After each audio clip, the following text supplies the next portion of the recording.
ఈ రోజు కవితకు బెయిల్ వస్తుందంటూ ఆశగా ఎదురు చూస్తున్న వారందరికీ నిరాశ ఎదురైంది.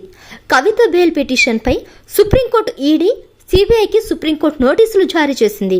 తదుపరి విచారణను ఆగస్టు 20వ తారీఖుకి వాయిదా వేసింది. సుప్రీంకోర్టులో కవిత బెయిల్ పిటిషన్పై ఇవాళ విచారణ జరిగింది. కవిత పిటిషన్పై సుప్రీంకోర్టు ఈడీ సిబిఐకి నోటీసులు జారీ చేసింది. స్పందన తెలియజేయాలని కేంద్ర ఏజెన్సీలను కోర్టు కోరింది. తదుపరి విచారణను ఆగస్టు 20కి వాయిదా వేసింది. మధ్యంతర బెయిల్ ఇచ్చేందుకు సుప్రీం ధర్మాసనం నిరాకరించింది. ఈ కేసుపై justice BR Gavai, justice Vishwanath ధర్మాసనం విచారణ జరిపింది. బెయిల్ ఇవ్వాలని కవిత పిటిషన్ దాఖలు చేసిన విషయం తెలిసిందే. ఈ నేపథ్యంలో ఢిల్లీ హైకోర్టు తీర్పును కవిత సవాల్ చేశారు. మార్చి 15న కవితను ఈడీ అరెస్ట్ చేయగా ఏప్రిల్ 11న సిబిఐ అరెస్ట్ చేసింది.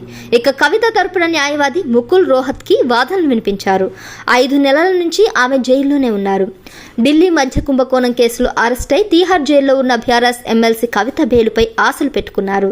ఇప్పటికే కవితకు trial court, Delhi high court bail నిరాకరించాయి. దీంతో ఆమె ఆశలన్నీ సుప్రీంకోర్టు పైన పెట్టుకున్నారు. ఇవాళ తనకు బెయిల్ వస్తుందని ఆమె భావించినట్లు సమాచారం. ఇక బెయిల్ కోసం మరో వారం పాటు కవిత వేచి చూడాల్సిన పరిస్థితి నెలకొంది. అప్పుడైనా బెయిల్ వస్తుందో రాదో తెలియని పరిస్థితి. తీహార్ జైల్లో ఉన్న కవితను బయటకు తీసుకొచ్చేందుకు ఆమె కుటుంబ సభ్యులు తీవ్రంగా ప్రయత్నాలు చేస్తున్నారు. ఈ క్రమంలోనే ఆమె సోదరుడు బీఆర్ఎస్ వర్కింగ్ ప్రెసిడెంట్ కేటీఆర్, మాజీ మంత్రి హరీష్ రావు ఇటీవల ఢిల్లీకి కూడా వెళ్లారు. ఆ సమయంలో వారిద్దరూ కవితకు బెయిల్ వస్తుందని అంశాన్ని కూడా తెరపైకి తీసుకువచ్చారు.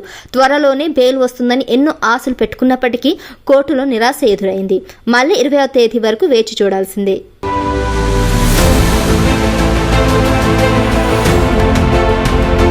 Please do subscribe to Please do subscribe to Please do subscribe to Please do subscribe to Please do subscribe to Please do subscribe to KTV Telugu.